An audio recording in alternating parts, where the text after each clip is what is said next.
Lexxalou, and welcome back to another episode of What Remains of Edith Finch. So this is going to be episode number 4. So if you have not watched the previous episodes, I would highly recommend doing so. And yeah, I guess we'll just get right into it and discover the rest of the Finches. So we've almost got through everybody so far. We still have a few left to kind of discover. So let's go ahead and do the thing. Let's do it. Okay. So we just learned about Gregory, and that one is really sad, and I hated to end the episode on that note, so I apologize. It was really, really sad. But we also have Dawn's bed. So this is where she grew up sleeping. I can't imagine my mom ever writing poetry, and yet... We have Gus. He had looks like a red mohawk or something. A poem for Gus, who always said the wedding was a bad idea. Our father never hit us kids, at least not very hard, before the day my brother said with teenage disregard that he'd be dead before he'd see a wedding in our yard.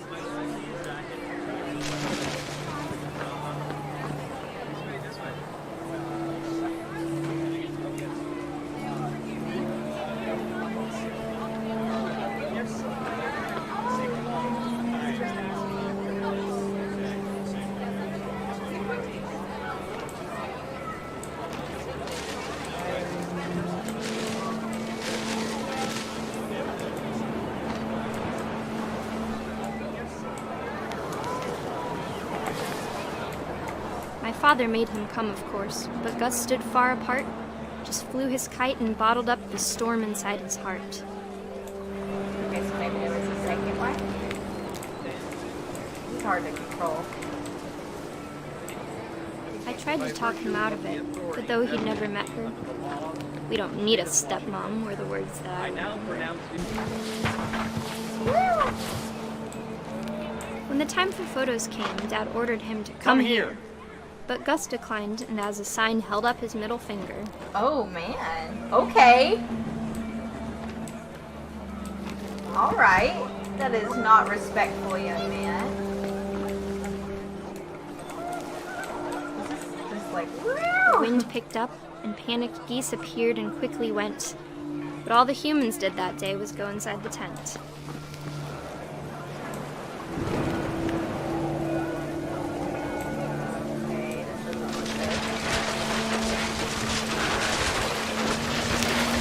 Rain came down in buckets then, but no one seemed afraid that nature might destroy the tent our dad had crudely made. Is there a hurricane happening? Is that what's happening?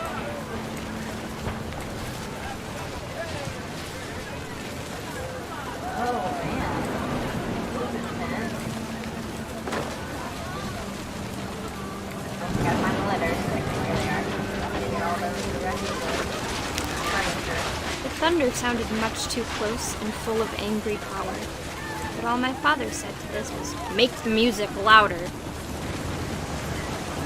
I don't think that's a good idea, based off your family's statistics.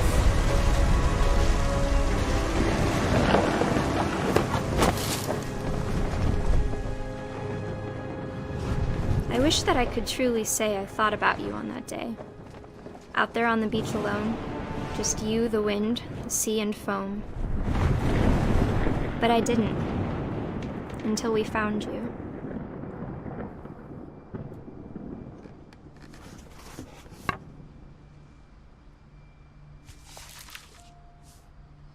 She never talked about him, but Mom told me once if I was a boy, they were going to name me Gus. Well, that's kind of morbid.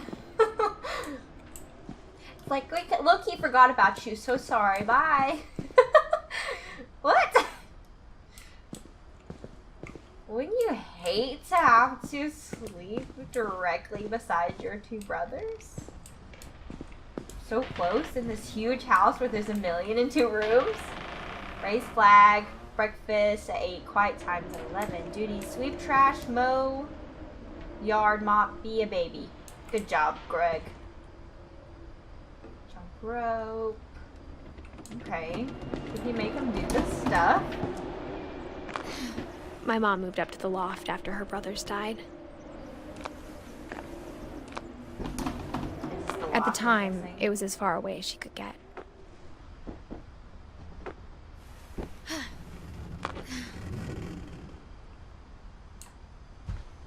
So they all just lived here in different, they would just escape into a different room of the house? She spent a summer building houses in Calcutta, where she met my dad, Sanjay.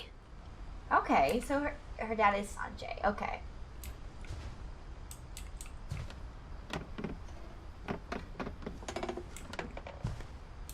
This is cool. Fly to India. Copy passport until... Oh, she went to volunteer. Oh my gosh, I can't talk. Okay. My mom moved to India a week after graduation and got a job teaching English. Louis was born a year later. So she got out. When my dad died, I don't think Mom knew where else to go. I'm sure Edie was happy to have her back. And to see kids in the house again.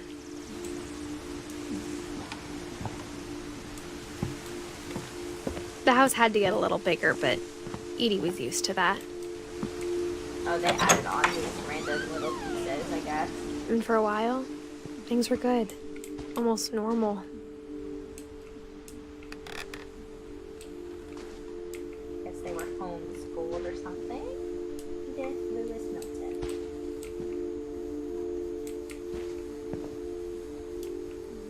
I don't know what that says. But it didn't last. I guess she was the... Or Milton, I don't know. Don't know who the youngest was. The beginning of the end was Milton's 10th birthday, when Edie gave him a castle. I think he was... Milton was the youngest. After Milton disappeared, the only thing he left behind was a room full of paintings. Oh, he loved to paint. Okay, so 1992. Yeah, Edith was the youngest. Oh, this is cool though. Could you imagine as a kid having a little place like this? That would be so cool.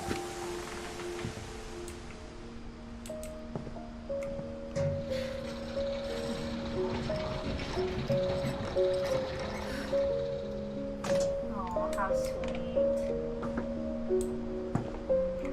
What could have happened to it? Milton Finch in The Magic Paintbrush. Oh, you gotta hold it.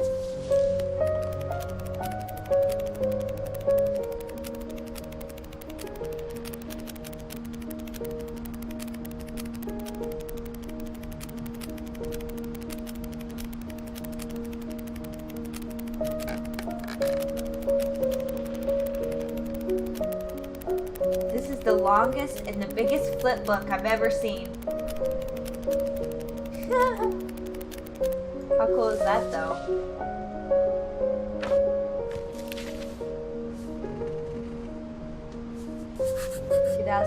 I was 4 when Milton disappeared.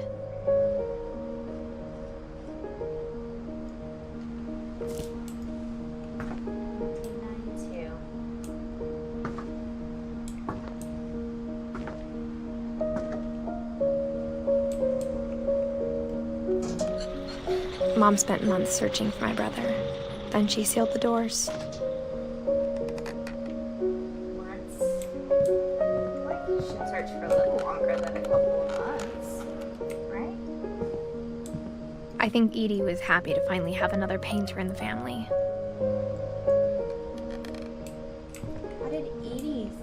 How is Edie still going?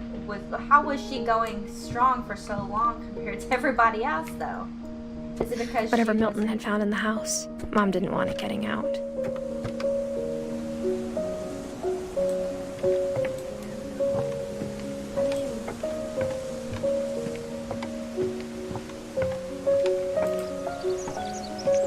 I guess she wasn't technically Finch to begin with. I guess she would have had to marry into being Finch. But I just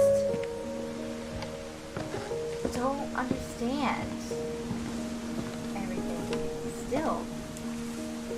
Let me go upstairs. Mom definitely blamed Edie, but I think Lewis blamed himself. After he graduated, he just spent more and more time in his room. Until Mom got him a job at the cannery. Everyone always told me to stay out of Lewis's room. Except Lewis. Okay, I see you, Lewis. Nope, not that way. This is dangerous. Does this pass regulation? Just curious.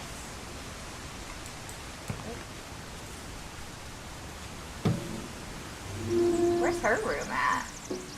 I wonder. Okay. Am I gonna have to blur stuff for this YouTube video? We'll see. Lewis's room smelled very, very familiar. That part of him lived on. Yeah. Oh my gosh, I'm gonna have to blur this. Ah! Okay. High school diploma. Lewis and I spent a lot of time playing games together, but he was surprisingly bad at them. He died a lot. Walker Conscience. This is from high school, I'm guessing? Institution of Psychology. Dear Mrs. Finch, as Lewis's psychiatrist, I can understand your desire for an explanation. As I see it, the trouble began in January, shortly after we convinced your son to seek treatment for substance abuse. Newly sober, I believe Lewis first noticed the monotony of his daily life. Oh, I couldn't imagine doing this. He kept working at the cannery, but he withdrew part of himself. In our sessions, I saw the same behavior. His mind began to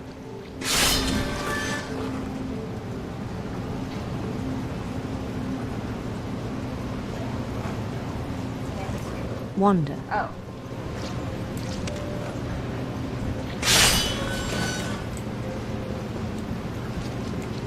Is it possible? I asked him to describe it.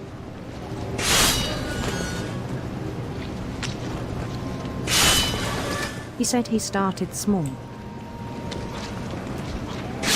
imagining a labyrinth. Oh, what? Okay. He'd feel his way about. Then something moved. Bats. And toads. Can't let him get all built up now. We gotta do our job. And things that have not names. Backed up. He knew it was all in his head. But he took it very seriously. I had hoped he'd find himself.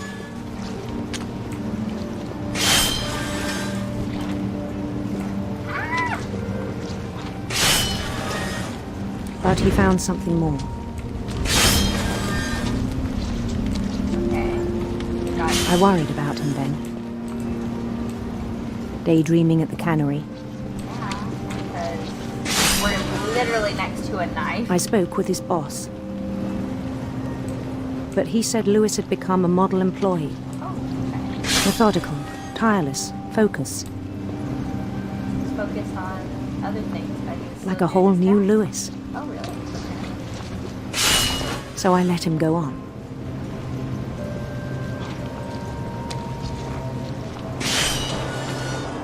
I even encouraged him.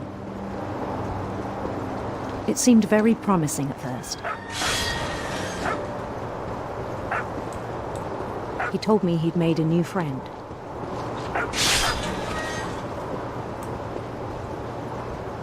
On the edge of a city he named Lewis Topia. He built the city up slowly, brick by brick. Then he made musicians.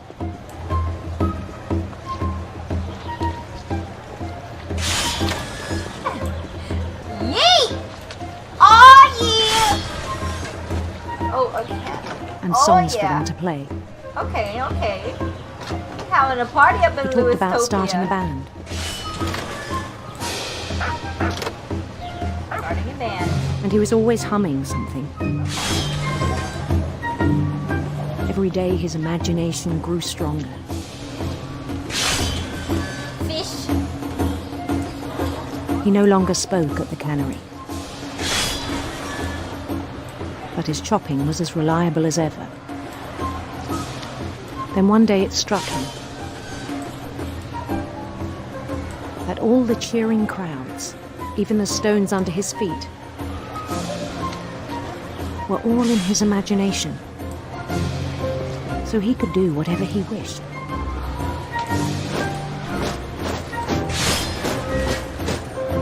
He held an election for mayor. And he won. Oh, we got Mario. 1 up. They begged him to stay, but his mind was already wandering. It became a game for him.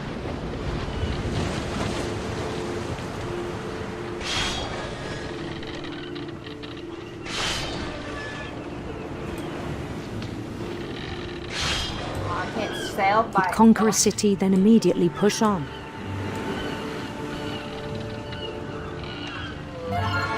New Louisville. Alright. No. Can't wreck. St. Louis. Great-grandpa. He started drifting away from our reality.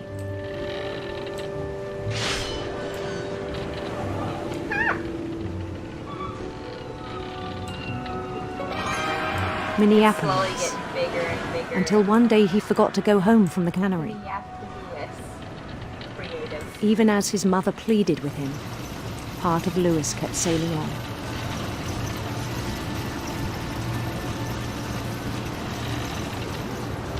He just doesn't realize what he's just sitting here. He probably doesn't even realize she's there. In Louisburg, he heard rumors of a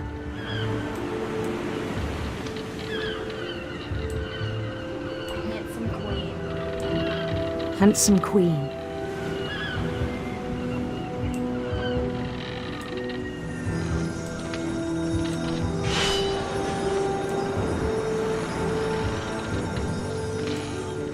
The queen was on her own quest for Ooh, we want rainbows. Radiant rainbows.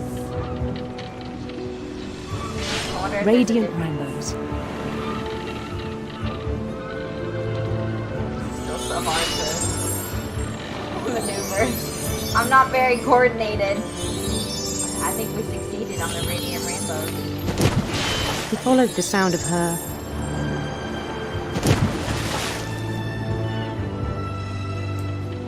We're gonna go with electric. electric sitar. We haven't got to the left yet, so we're gonna go to the left. Oh, we need to be playing the music, I'm guessing. Yeah.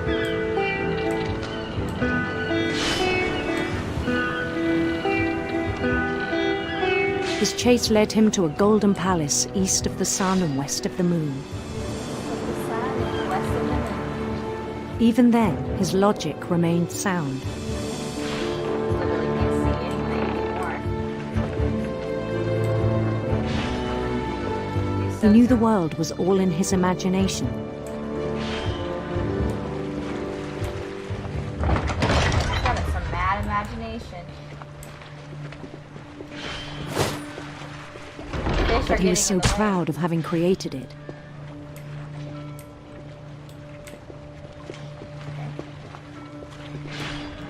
Can we not go in? We can't follow our handsome queen.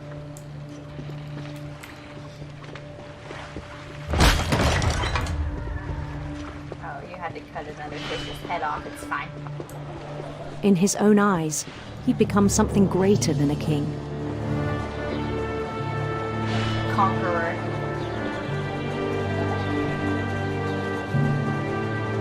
For someone who'd never known success in the real world, I think it was overwhelming. This is sad. And then it struck him that the real Lewis was not the one chopping salmon, but the one climbing the steps of a golden palace.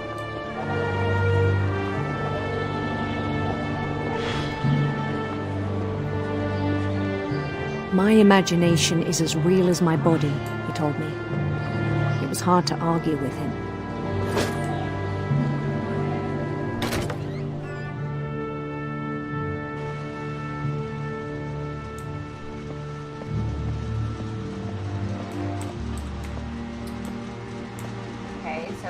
I began to forget the world we know. Oh, we got like a weird, maybe a 3DS, maybe a Switch, maybe it's combined. I don't know. A 2DS, that's what it is.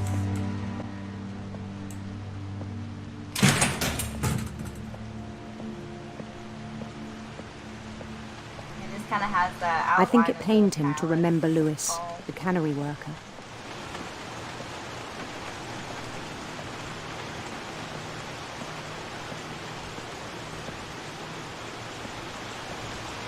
Him. He began to despise the man with a royal contempt.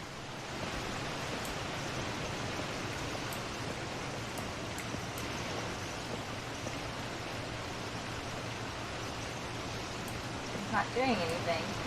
I still thought I could save him.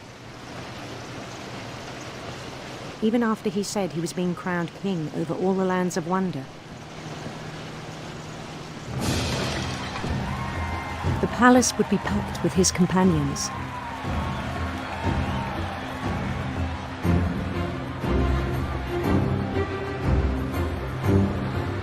This is really sad. Got the cat. I think that's the Including the wise Calico who'd insisted on advising him. Molly. The cat.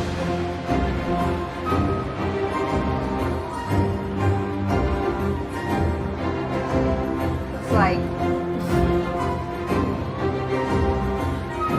a party. This looks like it's a small world after all, or something. His queen waited, holding his crown.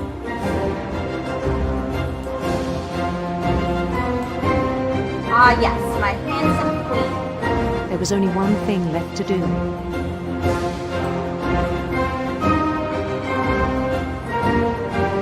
Coming, my dear. Don't you worry. Bend Here I down his am. head. No! No! Back away, back away. Slowly. I don't want to. Ugh. The stories! Ugh.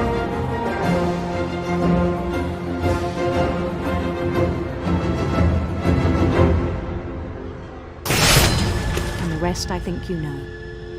Mrs. Finch, your son was a kind man who will be missed by all of us who knew him.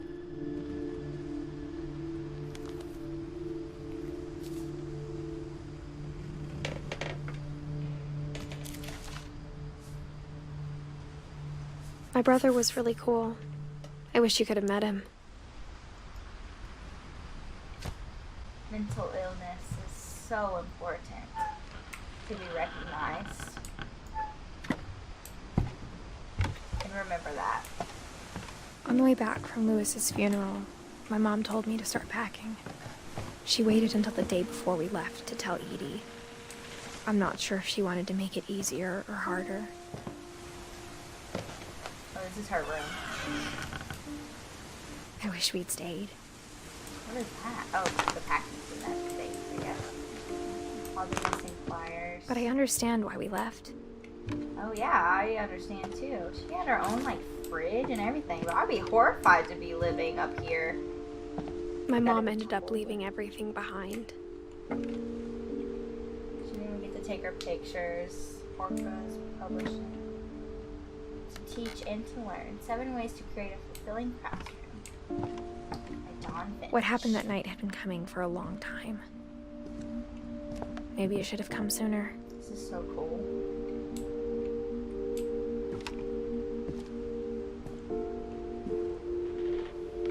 But it had to end one way or another. All that's left now is to tell you about that last night. Yes, okay.